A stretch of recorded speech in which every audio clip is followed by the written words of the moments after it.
কিছুদিন আগেও যে প্লেসটি ছিল লোকচক্ষুর অন্তরালে, আজ সেই প্লেসটি হয়ে উঠেছে সকল অ্যাডভেঞ্চার প্রেমী মানুষের কাছে পছন্দের শীর্ষে।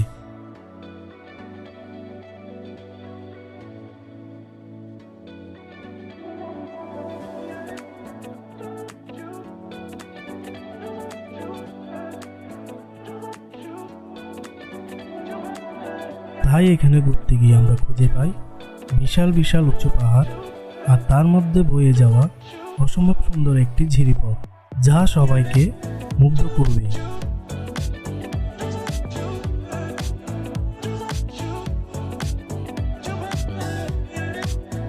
এছাড়াও রয়েছে ভৌতিক পরিবেশ ও রহস্যময় কিছু শব্দ, যা এক রোমাঞ্চকর পরিবেশের জন্ম দেয় এখানে।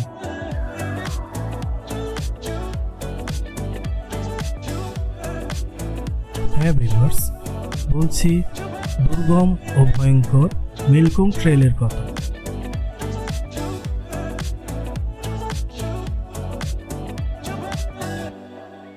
তাহলে চলুন দেখা যাক কি আছে এই খুমের মধ্যে আর কিভাবে বা আসবেন এখানে।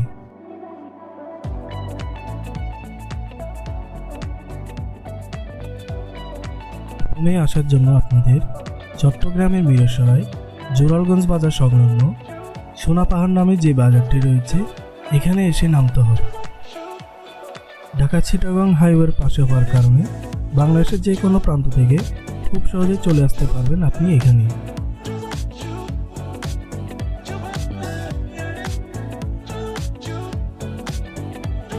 এই বাজারে নেমে আপনি যদি চান আপনারা কিছু শুকনো খাবার ও পানি নিয়ে নেবেন, তাহলে এই বাজার থেকেই নিয়ে নিতে হবে, কারণ এই বাজারটি একবার ফেলে আসলে ভেতরে আর কোনো বাজার বা দোকান আপনারা খুঁজে পাবেন না।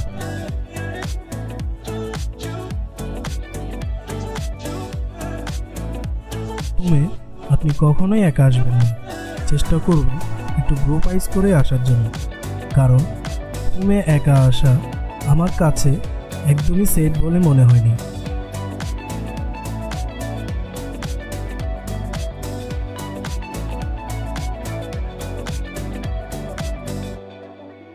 বাজার থেকে কিছুক্ষণ হেঁটে আসার পর আপনার ঠিক এখানে একটি ঝুপড়িঘর দেখতে পারবেন। আপনার চাইলে এখান থেকে দুটি পথ দিয়ে খুমে যেতে পারেন।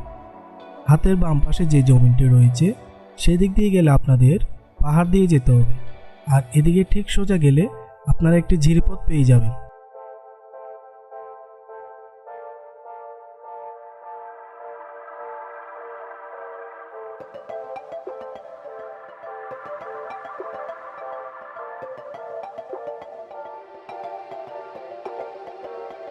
খুমে যাওয়ার জন্য এই ঝিরিপথটাই হচ্ছে সবচেয়ে সহজ পথ, তাই আপনারা পাহাড় দিয়ে না গিয়ে এই ঝিরিপথ দিয়ে গেলে খুব সহজে খুমের দেখা পেয়ে যাবেন।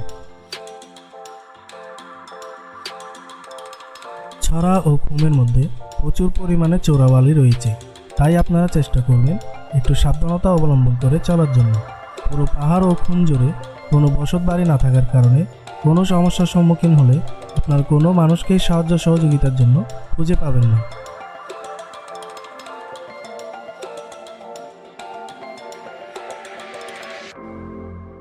পুরো ট্রেকিং শেষ করতে আমাদের সময় লেগেছে প্রায় 5 থেকে 6 ঘন্টার মতো, তাই আপনারা সকালে যত তাড়াতাড়ি সম্ভব খুমে চলে আসার চেষ্টা করবেন এবং সন্ধ্যা হওয়ার আগেই খুম থেকে বের হয়ে চলে আসবেন।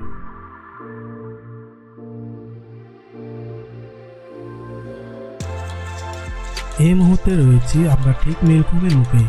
আপনি চাইলে এই পথটি ধরে সাঁতার কেটে যেতে পারেন, এবং আপনি যদি সাঁতার কেটে যেতে না চান তাহলে বামে যে পাহাড়টি রয়েছে সেই পথ দিয়ে যেতে পারেন।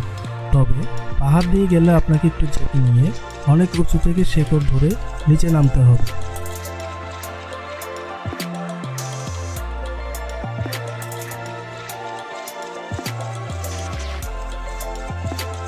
একটু আগে যে পাহাড়টির কথা বলেছিলাম এটি হচ্ছে সেই পাহাড়। নীলখুমের পানি অনেক বেশি ঠান্ডা হওয়ার কারণে আমরা সাঁতার কেটে না গিয়ে উপর থেকে নিচে নামার সিদ্ধান্ত নিয়েছি।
পাহাড় থেকে নেমে আমরা এখন পুরোপুরি ঘুমের ভিতরে ঢুকে পড়েছি।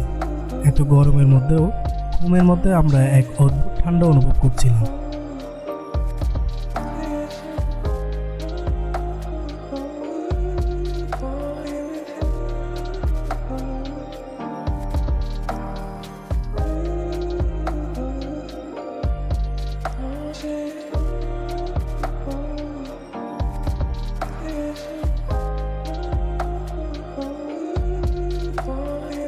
ঘুমের মধ্যে পাহাড় থেকে ভেঙে পড়া অনেক গাছের ডালপালা রয়েছে। ঘুমের পানি অপরিষ্কার হওয়ার কারণে তার চোখে দেখা যাচ্ছিল না, তাই আপনারা চেষ্টা করবেন একটু সাবধানতা নিয়ে চলাফেরা করার জন্য।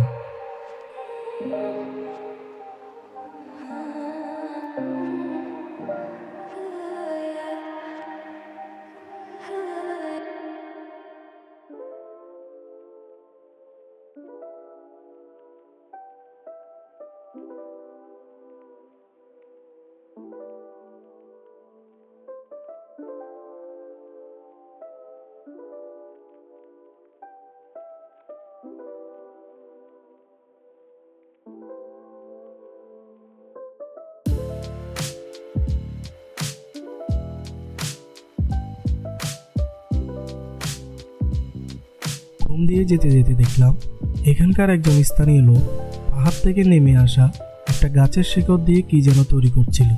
পরে ওনার কাছে গিয়ে জানতে পারলাম আমাদেরকে দেখে উনি আমাদের জন্যই নাকি একটা দোলনা তৈরি করে দিচ্ছিল।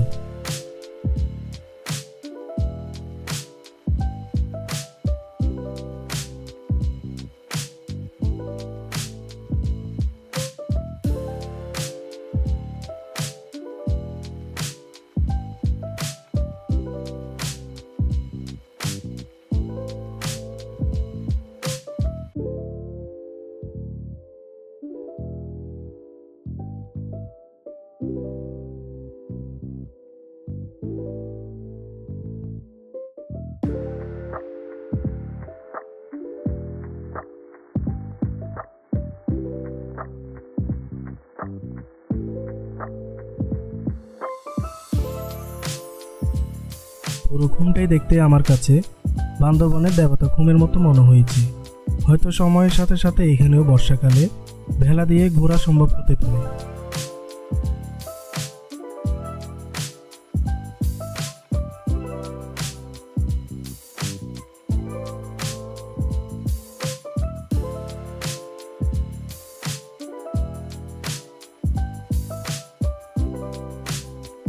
এখন পর্যন্ত কুমির যে ট্রেকিং আপনারা দেখতে পেয়েছেন তা এত সহজ মনে হলো, সামনে যে ট্রেকিংটা আসছে এটি কিন্তু মোটেও সহজ নয়।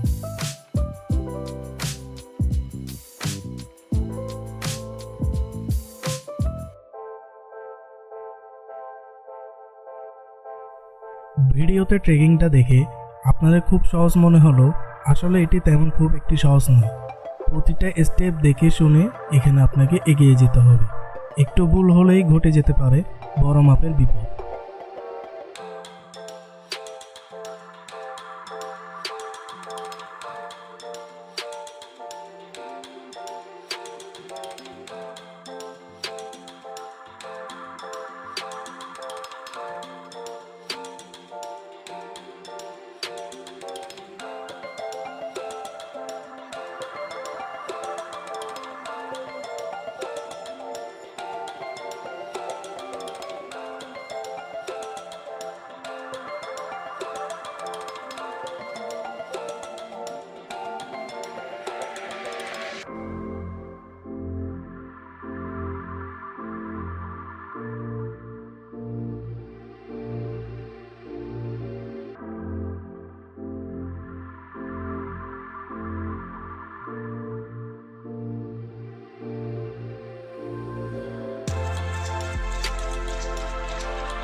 ঠিক এই জায়গাটি এসে আমরা কোনো একটা প্রাণীর মল দেখতে পাই, যা দেখে আমরা সবাই প্রচুর পরিমাণে ভয় পেয়ে গেছিলাম। পরে বুঝতে পারলাম এটা পাহাড়ের উপরে থাকা হাতি মামার কাজ, বৃষ্টি হওয়ার কারণে উপর থেকে বেরিয়ে এসেছে।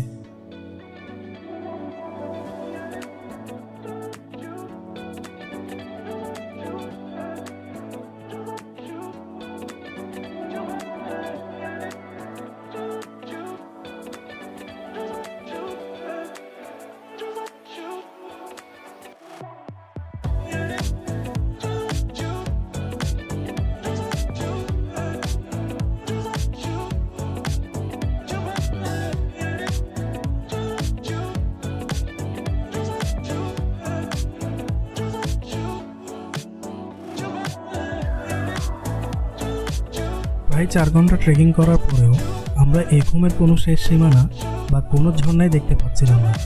হয়তোবা আরও কিছুটা পথ পাড়ি দিলে আমরা কোনো একটা ঝর্ণা দেখতে পেতাম, কিন্তু এখন পর্যন্ত আমরা আসলেই অনেক ভিতরে চলে এসেছি, যার কারণে আমাদের সবার মনে ভয় কাজ করা শুরু করে দিয়েছিল। কারণ এখানে আমরা ছাড়া আর কোনো মানুষই ছিল না, তাই আমরা এখান থেকেই পিছনে ফিরে আসার সিদ্ধান্ত নিই।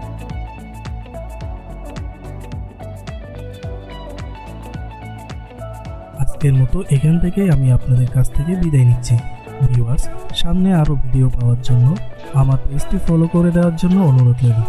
দেখা হবে সামনে অন্য কোনো ভিডিও নিয়ে। ততদিন পর্যন্ত ভালো থাকুন, সুস্থ থাকুন।